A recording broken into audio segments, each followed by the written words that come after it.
محليا أكد وزير النقل كامل الوزير ضرورة تكثيف الأعمال والعمل على مدار الساعة للانتهاء من مشروع القطار الكهربائي السريع العين السخنة العلمين الجديدة مرسى مطروح، ذلك وفقا للتوقيت المخطط.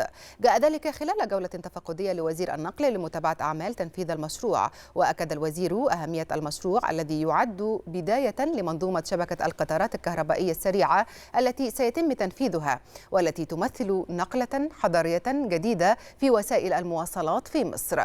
وخلال تفقده لموقع محطة السادات التي تقع غرب طريق الإسكندرية الصحراوي، التقى وزير النقل بأحد المواطنين الذي قام بالتبرع بإجمالي المساحة التي ستنشأ عليها المحطة. وأوضح المواطن أن هذا يأتي في إطار حبه لمصر وللرئيس عبد الفتاح السيسي.